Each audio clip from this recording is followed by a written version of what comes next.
ಜೈ ಕನ್ನಡಾಂಬೆ.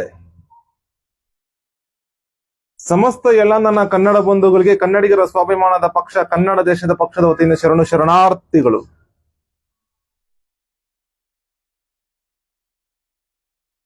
ನಮ್ಮ ಕನ್ನಡ ದೇಶದಲ್ಲಿ 29 ಜನ ಸಂಸದರಿದ್ದಾರೆ, ಒಂದು 3 ಜನ ಸಚಿವರಿದ್ದಾರೆ. ಭಾರತ ಒಕ್ಕೂಟ ಸರ್ಕಾರದಲ್ಲಿ ದುರಂತ ಏನಂದ್ರೆ, ಇಷ್ಟು ಜನ ಸಂಸದರು ಹಾಗೂ ಈ 3 ಜನ ಮಂತ್ರಿಗಳೇನಿದಾರಲ್ಲ, ನಮ್ಮ ಕನ್ನಡ ಬಂಧುಗಳಿಗೆ ಯಾವುದೇ ವಿಚಾರದಲ್ಲೂ, ಕನ್ನಡ ಧರ್ಮಕ್ಕಾಗಿರ್ಬೋದು, ಕನ್ನಡ ದೇಶಕ್ಕಾಗಿರ್ಬೋದು, ಯಾವುದೇ ವಿಚಾರದಲ್ಲಿ ಏನೇ ಆದ್ರೂ ಒಬ್ರು ಸೊಲ್ಲೆತ್ತಲ್ಲ, ಬಾಯೇ ಬಿಡಲ್ಲ.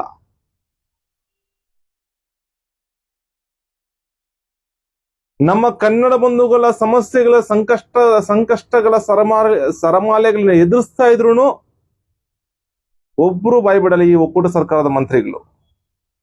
ಜೊತೆಗೆ ಸಂಸದರು ಏನಕ್ಕಂದ್ರೆ ಏನೂ ಇಲ್ಲ. ಇವ್ರು ಏನಕ್ಕೆ ಭಾರತ ಒಕ್ಕೂಟ ಸರ್ಕಾರದಲ್ಲಿ ಮಂತ್ರಿಗಳಾಗಿದ್ರು, ಮತ್ತೆ ಜೊತೆಗೆ ಸಂಸದರು ಇಷ್ಟು ಜನ ಇದು ಸಂಸದಗಳಿದ್ರು, ಏನಕ್ಕಾಗಿದ್ರು ಅಂತ ಒಂದಂತೂ ಒಂಥರ ಇವ್ರನ್ನೆಲ್ಲ ಇದಕ್ಕಾಗಿ ಆಯ್ಕೆ ಮಾಡಿದ್ವ ನಾವು ಅಂತ ಹೇಳ್ಬಿಟ್ಟು ಸಮಸ್ತ ಕನ್ನಡ ಬಂಧುಗಳು ತಲೆ ಮೇಲೆ ಬಟ್ಟೆ ಹಾಕೊಂಡು ಸುಮ್ಮನೆ ಕೂತ್ಕೊಂಡಿದ್ದಾರೆ, ನಿರಾಶರಾಗಿ.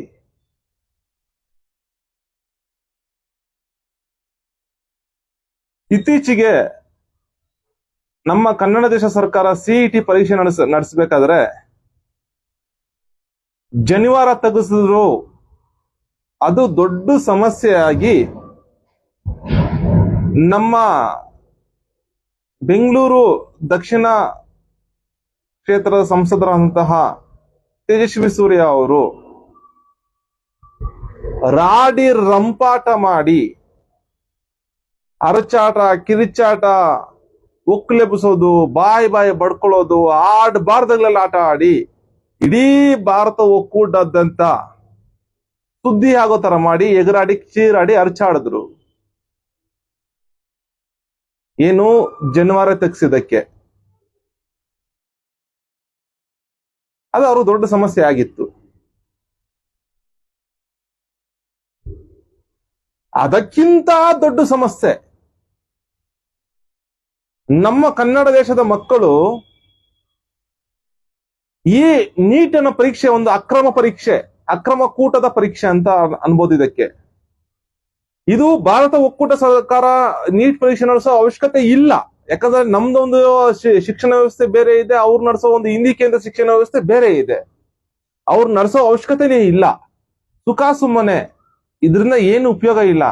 2005 ಭಾರತ ಒಕ್ಕೂಟ ಸರ್ಕಾರ ಏನು ಸಮಸ್ತ ಕನ್ನಡ ಬಂಧುಗಳು ಒಳಗೊಂಡಂತೆ ತಮಿಳವರಾಗಿರ್ಬೋದು, ತೆಲುಗವರು, ಇನ್ನೆಲ್ರಿಗೂ ಭಾರತ ಒಕ್ಕೂಟದಲ್ಲಿರುವ ಇತರ ಭಾಷೆಗಳು ತೊಂದರೆನೆ. ಇದ್ರಲ್ಲಿ ಅನುಕೂಲ ಆಗೋದೇ ಹಿಂದಿಯವ್ರಿಗಷ್ಟೇ. ಈ ನೀಟ್ ಪರೀಕ್ಷೆಯಲ್ಲಿ ಘನಘೋರಕ ಸೋರಿಕೆಯಾಗಿ ಇಡೀ ಒಂದು ಅದರಲ್ಲಿರುವಂತಹ ಪಕ್ಷದವರೇ ಭಾಗಿಯಾಗಿ ಈ ಒಂದು ಅಕ್ರಮ ಹಗರಣದಲ್ಲಿ, ನೀಟ್ ಪರೀಕ್ಷೆ ಹಗರಣದಲ್ಲಿ ಅವರೇ ಭಾಗಿಯಾಗಿ ಸೋರಿಕೆಯಾಗಿ 22 ಲಕ್ಷ ಜನ ಮಕ್ಕಳು, ಇಡೀ ಭಾರತ ಒಕ್ಕೂಟ ಲೆಕ್ಕ ಹಾಕೊಂಡ್ರೆ 22 ಲಕ್ಷ ಜನ ಮಕ್ಕಳ ಭವಿಷ್ಯ ಹಾಳಾಗಿದೆ. ನಮ್ಮ ಕನ್ನಡ ದೇಶದ ಲೆಕ್ಕ ತಗೊಂಡ್ರೆ 1,48,000 ಜನ ಮಕ್ಕಳ ಜೀವನ ಹಾಳಾಗಿದೆ. ಈ ನಮ್ಮ ಕನ್ನಡ ದೇಶದ ನಮ್ಮ ಕನ್ನಡ ಮಕ್ಕಳು ಪರೀಕ್ಷೆ ಬರ್ದಿರ್ಬೇಕಾದ್ರೆ ಇದ್ರ ಬಗ್ಗೆ ನಮ್ಮ ತೇಜಸ್ವಿ ಸೂರ್ಯ ಅವರು ಒಬ್ರು ಒಂದು ಕನ್ನದಷ್ಟು ಮಾತಾಡಿಲ್ಲ, ಸುಮ್ಮನೆ ಮನೇಲಿ ಕೂತ್ಕೊಂಡಿದ್ದಾರೆ.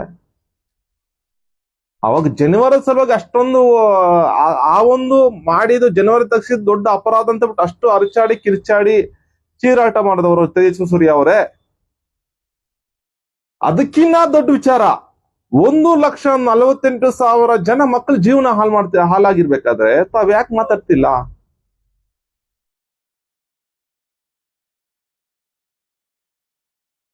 ಅಷ್ಟು ಜನ ಯಾವ ಪರೀಕ್ಷೆ ಕೇಂದ್ರಗಳು ಎಲ್ಲಿಂದನೋ ದೂರದಿಂದ ಬಂದಿರ್ತಾರೆ, ಪರೀಕ್ಷೆ ಎಲ್ಲ ಒಂದ್ ದಿನ ಹಿಂದೆನೆ ಬಂದಿರ್ತಾರೆ ಅಥವಾ 2 ದಿನ ಮುಂದೆ ಬಂದಿರ್ತಾರೆ.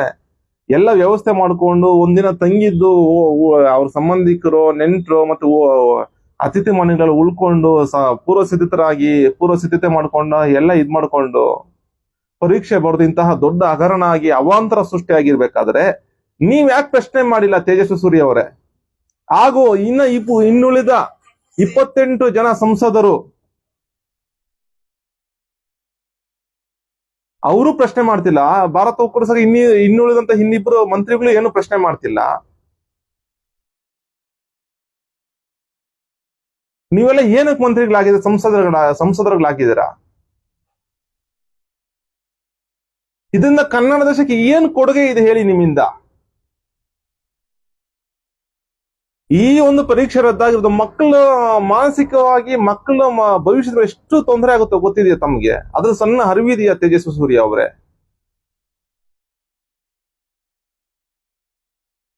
ಎಷ್ಟೋ ಜನ ಆ ಒಂದು ಮಾನಸಿಕ ಖಿನ್ನತೆಗೆ ಒಳಗಾಗಿ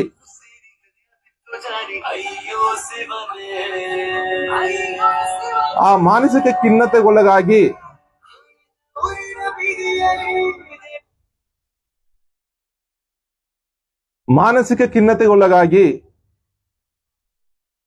ತೊಂದರೆ, ಎಷ್ಟೋ ಜನ ಆತ್ಮಹತ್ಯೆ ಮಾಡ್ಕೊಳ್ಳುವಂತ ಸಂಭವ ಇದೆ.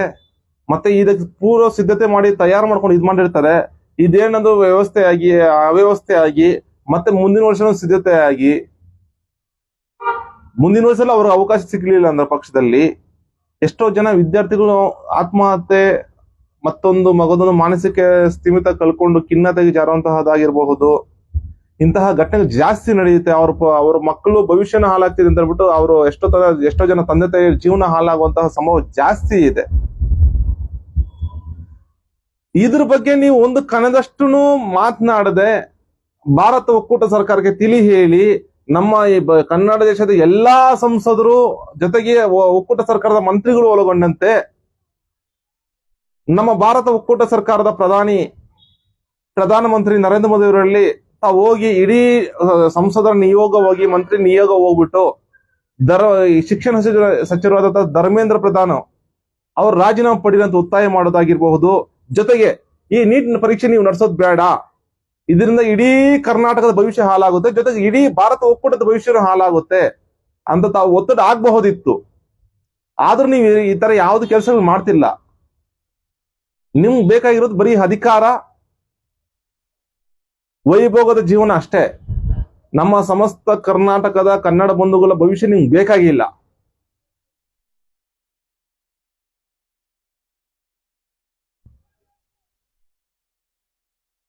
ಇದರಲ್ಲಿ ಇನ್ನೊಂದು ವಿಚಾರ ಇದೆ.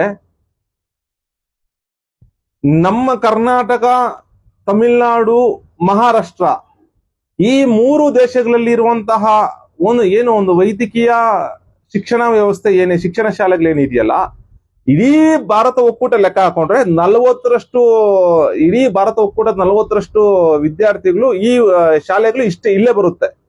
ಇನ್ನು 60ರಷ್ಟು ಇನ್ನುಳಿದ ಬೇರೆ ದೇಶಗಳಲ್ಲಿ ಇದೆ. ಅದರಿಂದ ಇವ್ರು ಏನ್ ಮಾಡ್ತಿದ್ದಾರೆ, ಭಾರತ ಒಕ್ಕೂಟ ಸರ್ಕಾರ ಅವ್ರು ಬೇಕಾದ್ರೆ ಶಾಲೆಗಳು ವೈದ್ಯಕೀಯ ವಿಶ್ವವಿದ್ಯಾಲಯ ಕಟ್ಕೊಡ್ಬೇಕು, ಅವ್ರಿಗೆ ಸೇರಿಸ್ಬೇಕು. ಸುಖ ಸುಮ್ಮನೆ ಈ ನೀಟ್ ಅನ್ನೋ ವ್ಯವಸ್ಥೆ ಜಾರಿಗೆ ತಂದು ಇದರಿಂದ ಯಾರಿಗೇನು ಉಪಯೋಗ ಇಲ್ಲ. ಆ ಒಂದು ಹಿಂದಿ ಭಾಷೀಕರಣ ಈ ನಮ್ಮ ಶಾಲೆಗಳಲ್ಲಿ ನಾವು ನಮ್ಮ ಕನ್ನಡ ಬಂಧುಗಳ ತೆರಿಗೆ ದುಡ್ಡಲ್ಲಿ ಕಟ್ಟಿರುವಂತಹ ಹಣದಲ್ಲಿ ಈ ವೈದ್ಯಕೀಯ ಶಿಕ್ಷಣ ವ್ಯವಸ್ಥೆನ ಒಂಥರ ಹಾಳು ಮಾಡ್ದಂಗೆ ಇದೊಂಥರ ಅವ್ರು ತಗೊಂಬಂದು ಇಲ್ಲಿ ಸೇರಿಸಿ ನಮ್ಮ ಕನ್ನಡ ಬಂಧುಗಳ ಒಂದು ವ್ಯವಸ್ಥೆನ ಹಾಳು ಮಾಡೋದಕ್ಕಂತ ಒಂದು ದೊಡ್ಡ ಕುತಂತ್ರ ಈ ಒಂದು ನೀಟ್ ಪರೀಕ್ಷೆ ಅನ್ನೋದು. ಅವ್ರು ಬಂದು ಸೇರ್ಕೊಳ್ಳೋದ್ರಿಂದ ಈ ದೊಡ್ಡ ಅಕ್ರಮಗಳು ನಡೆಯುತ್ತೆ, ದೊಡ್ಡ ಷಡ್ಯಂತ್ರಗಳು ನಡೆಯುತ್ತೆ. ನಮ್ಮ ಕನ್ನಡ ಬಂಧುಗಳಿಗೆ, ಇಲ್ಲಿ ಕನ್ನಡ ಬಂಧುಗಳು, ನಮ್ಮ ಕನ್ನಡ ದೇಶದಲ್ಲಿ ಕನ್ನಡ ಬಂಧುಗಳಿಗೆ ತೊಂದರೆ ಆಗುತ್ತೆ. ಅದೇ ರೀತಿ ತಮಿಳುನಾಡಲ್ಲೂ ಹಂಗೆ ಆಗುತ್ತೆ, ಆಂಧ್ರದಲ್ಲೂ ಹಂಗೆ ಆಗುತ್ತೆ. ಆದ್ರೆ ಇಲ್ಲಿ ಹಾಳಾಗೋದು ಯಾರು? ಈ ನೀಟ್ ಪರೀಕ್ಷೆಯಿಂದ ನಮ್ಮ ಕನ್ನಡ ಬಂಧುಗಳಿಗೆ. ಯಾಕಂದ್ರೆ ನಮ್ಮ ಕನ್ನಡ ಬಂಧುಗಳ ವಿದ್ಯಾರ್ಥಿಗಳು, ಕನ್ನಡದ ಮಕ್ಕಳು ಏನಂದ್ರೆ ವೈದ್ಯಕೀಯ ಶಿಕ್ಷಣ ಪಡಿಬೇಕಂದ್ರೆ ಲಕ್ಷಾಂತರ ರೂಪಾಯಿ, ಕೋಟ್ಯಾಂತರ ರೂಪಾಯಿ ಇದಿರುತ್ತೆ, ಶುಲ್ಕಗಳಿರುತ್ತೆ. ಯಾಕಂದ್ರೆ ಅವ್ರು ಹೊರಗಿನವ್ರು ಬಂದು ಆ ರೀತಿ ಆಟ ಆಡ್ತಿದ್ದಾರೆ. ಆಮಿಷ ಒಡ್ಡಿ ನಮ್ಮವ್ರು ಓದದೇ ಇರೋ ತರ ನಮ್ಮ ಸಾಮಾನ್ಯ ಜನರು, ನಮ್ಮ ಕನ್ನಡದ ಮಕ್ಕಳು, ಸಾಮಾನ್ಯ ವಿದ್ಯಾರ್ಥಿಗಳು ವೈದ್ಯಕೀಯ ಶಿಕ್ಷಣ ಪಡಿಬಾರ್ದು. ಇದರಿಂದ ಮುಂದಕ್ಕೆ ಭವಿಷ್ಯದಲ್ಲಿ ವೈದ್ಯರ ಕೊರತೆ, ಶುಶ್ರೂಷಕರ ಕೊರತೆ, ಶುಶ್ರೂಷಕಿಯರ ಕೊರತೆ ತುಂಬಾ ಜಾಸ್ತಿ ಆಗುತ್ತೆ ನಮ್ಮ ಕನ್ನಡ ದೇಶದಲ್ಲಿ. ಅದಕ್ಕೆ ಸಮಸ್ತ ಕನ್ನಡ ಬಂಧುಗಳು ಈ ಒಂದು ವಿಚಾರದಲ್ಲಿ ನಾವು ಹೇಳೋದೇನೆಂದ್ರೆ, ನಾವು ವಿನಂತಿ ಮಾಡ್ಕೊಂತೀವಿ, ಮುಂದಿನ ದಿನಗಳಲ್ಲಿ ನಾವು ನಮ್ಮ ಕನ್ನಡ ದೇಶ ಇಲ್ಲಿ ಕನ್ನಡ ದೇಶದಲ್ಲಿ ಹುಟ್ಟಿರುವಂತಹ ಪಕ್ಷ ಇದು.